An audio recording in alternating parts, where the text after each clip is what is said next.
You get that top line revenue, but when you have a more efficient business, more of it rolls off to the bottom of the net. And that's going to give you way more than that comprehensive exam.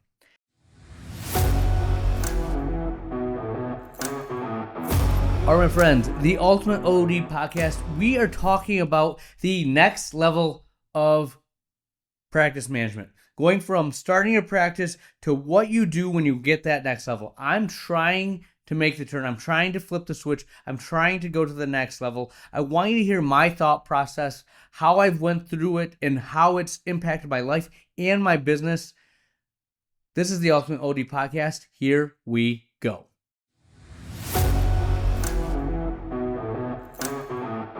All right, my friends, the Ultimate OD podcast. Thank you for the likes, the listens, everything that has happened over the past year has been really stinking good. Read a couple of good books as of late. Benjamin Hardy and Dan Sullivan have a series of 3 books. I'm going to forget the third one. But those 3 books, 10x is easier than 2x, Gap in the Gain. And there's another one that I'm drawing a blank on. I'll look it up here real quick.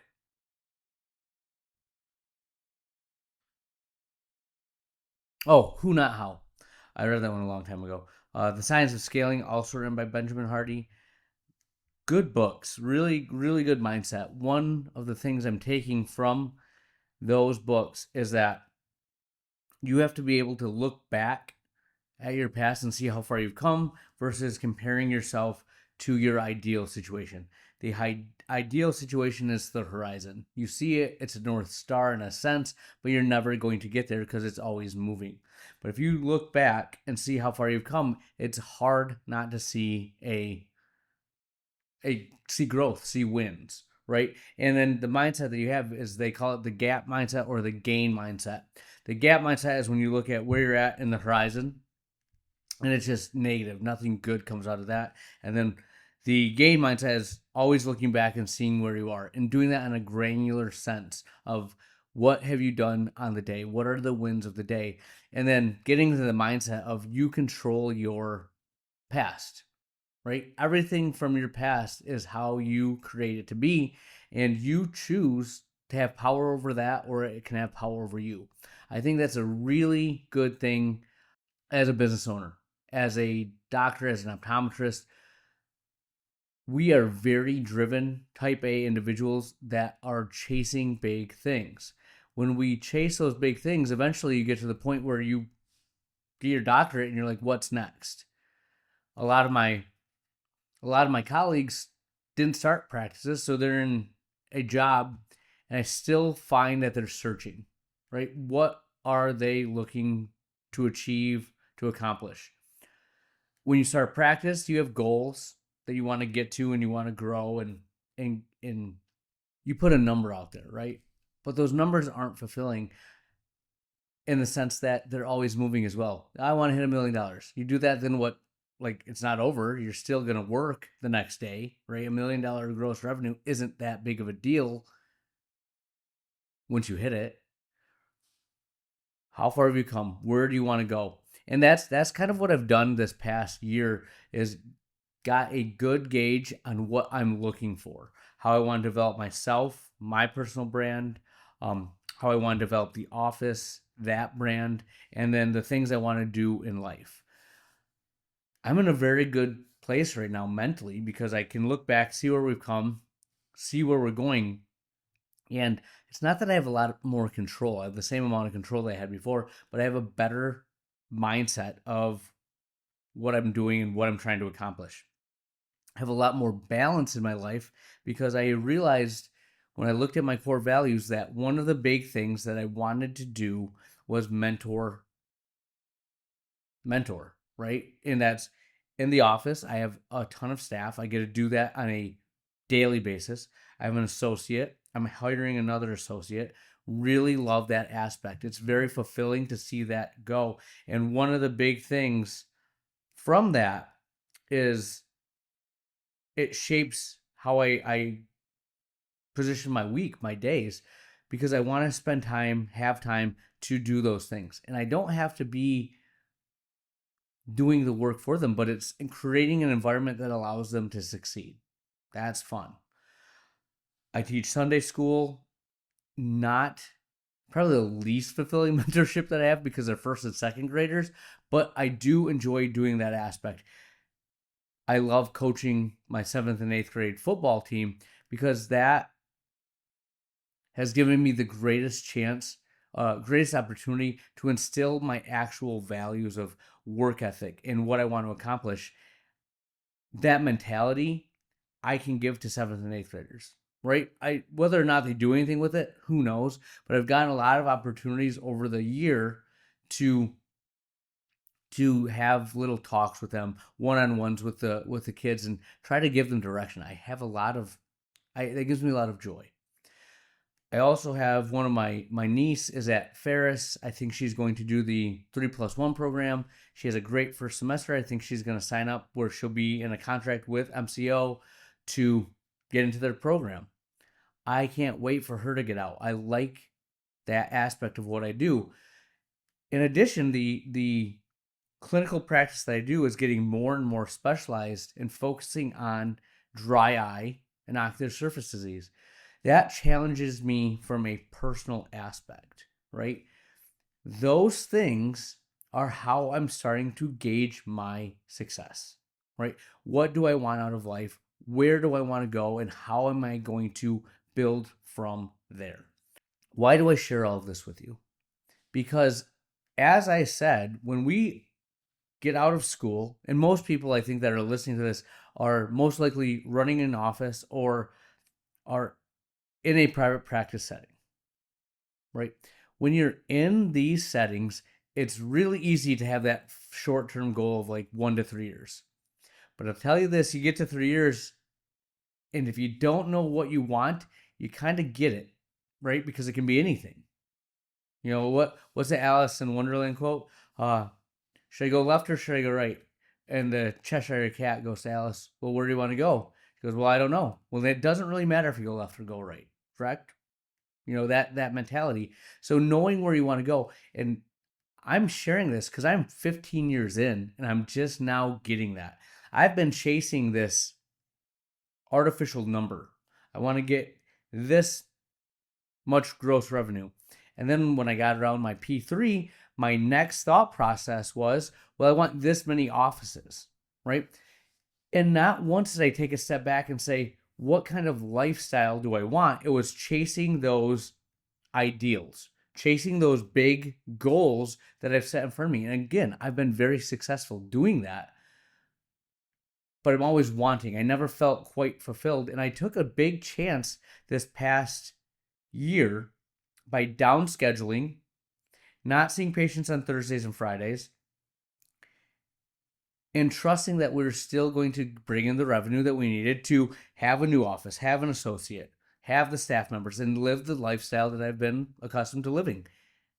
And it's worked out, and I feel a lot more fulfilled, right? I can't express how awesome that is to be at a point in my practice where it's not running me, but I'm actually legitimately running it, right? I was talking to one of my friends who is starting a practice or has a practice, did great last year.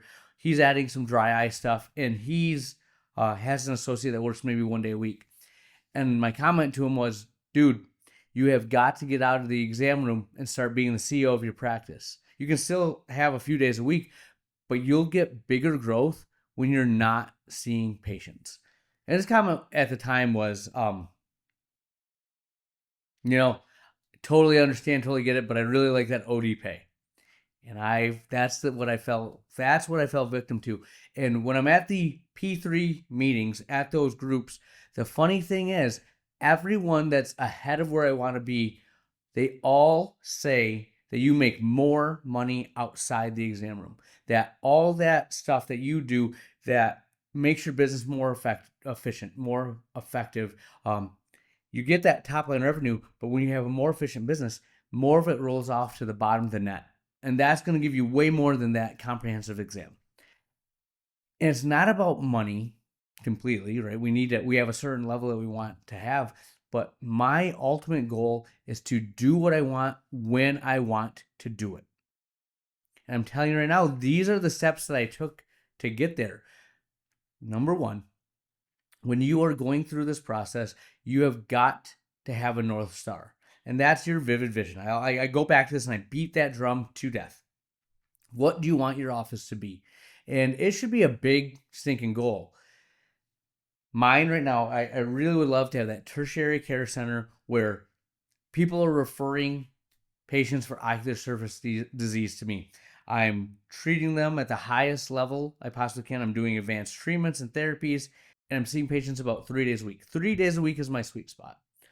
Okay, so that's that. Now, remember the other things I just mentioned. If I want that, do I really want 5 offices? Part of me really does, but I think it's more of an ego-driven metric than it is a do I want it? Because every time I add another doctor, another layer, it's a lot more to take on. And what I have not mastered up to this point is surrounding myself with a team that can scale. I have a very good team. We're very efficient, but take me out of the equation and we are a lot less efficient. We are not the smooth operating machine that I think we can be. And to scale, that is. Because we're to the point where I honestly think about 6 months away for me being away from the office for 1 month and everything runs without me. All right? Could you be away from your office for a month and have all the bills be paid, payroll go through, patients be seen, all the problems be answered and fixed? I think I'm about 6 months away and I'm working towards that. But remember, have that North Star. Once you have that North Star, that's going to guide whether you do things or you don't do things. Okay? Number 2, you have to have a team in place that allows you to operate like I just said. Now, a month is the gold standard. If you can do it for a week, I think a lot of the people listening to this podcast are like, a week is really hard. Like before I put the team in place that I had, we couldn't really go a day without the office calling me and me solving all their problems, right? And that's because I was not delegating enough. I was not putting people in place, giving them the authority to solve those problems, right? I've done that, and now I have more time. That's the next step. So have that vision, get a team in place that can do the things that run the practice. This is the hard one. You have to create time for yourself, right? A scheduled time where you are not in the office or you're not seeing patients. And this is hard and fast because I'm in the office on Thursdays. In the first probably 7 months, yeah, I'll see a patient. Yeah, I'll fit them in. I'll do this. We are pretty hard and fast. Fridays, I don't see patients. It's like I'm not even there. I may be, I may not be. No issues Fridays. Thursdays, I still get things brought to my plate, but I'm not seeing patients. It is a very rare occurrence where someone will come in on a Thursday and I'm like, yeah, I'll see them. Okay? So setting time aside. And one of the hardest things I did when I set time aside was, what do I do with that? In the first 7 months, I went back to seeing patients because I sat there and didn't know what to do. Right? How do you get around that? Well, that goes back to having that vision of what you're trying to accomplish. Right? I sat down with my associate, I sat down on my own, and I said, where do we want to be in 3 years? Right? And we wrote out some things and whatnot. And then I took those things. I'm like, okay, this is what I need to work on. This is what I need to do. And know what? That takes a lot of stinking effort to do it right. Now, again, one of my faults is that I'm doing a lot of that work. But remember, one of the things I want to do with my time is mentor, be that person. So there is a lot of enjoyment that I'm getting out of it. I'm getting to a point, I'm molding one of my staff members, the office manager, to be able to do a lot of that with staff where I can work on bigger picture things. Still having that mentorship aspect, but not having to be as hands-on as I am right now. And again, that's because I'm showing the office manager how to lead and do that. But those are the big three things: is have that vision, put a team in place, and then set time aside for you to work on the big picture. And again, you'll fill that time when you have a vision of where you want to go. Does that make sense? If it doesn't, shoot me a message, send me an email, and say, can you elaborate more on these steps? But this has been a game changer for me to grow the office.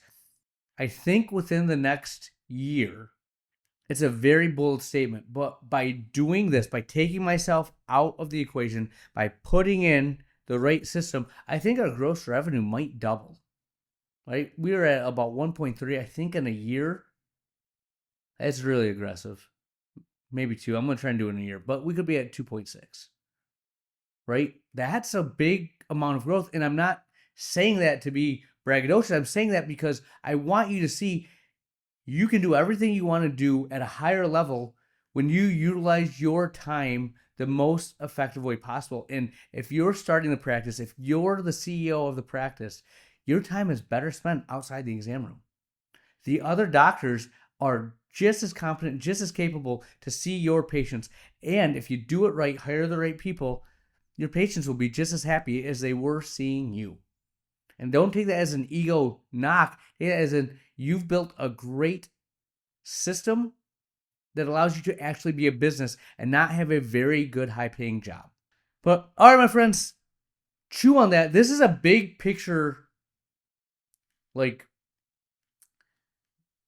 this episode is more for the next level of business ownership.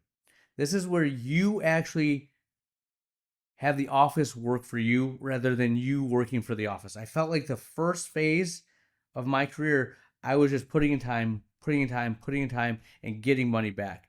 Now, I'm not trading time for money. I'm spending a lot more time outside the office doing the things that I enjoy with the people I want to be around, growing the brand, and I'm better for it. I want that to be what you experience in your practice. So we'll have more for you next week. Where has the time gone? We're to the closing thought of the episode, and this is something I read that I thought was very, I think it's 100% true. I wish I would have heard it earlier in my career, probably in optometry school, maybe in undergrad. But I think I did a pretty good job. If you're hearing this, there's still time. It's called the inner compass. There are 3 main factors that will have an outsized impact on your life. Number 1, where you live. Number 2, what you work on. And number 3, who you're with. You can get many things wrong, but if you get the above 3 right, your well-being will be very high and very happy. And I think that's so stinking true. So much of what I find happiness from is from where I live, what I spend my time doing, and who I'm with. So that goes to your spouse and the people that you work with. I had a big office meeting with my staff, and I said, I chose you. There's a level of care a standard that you have to meet to work here, but I chose you. Not everyone can buy into that.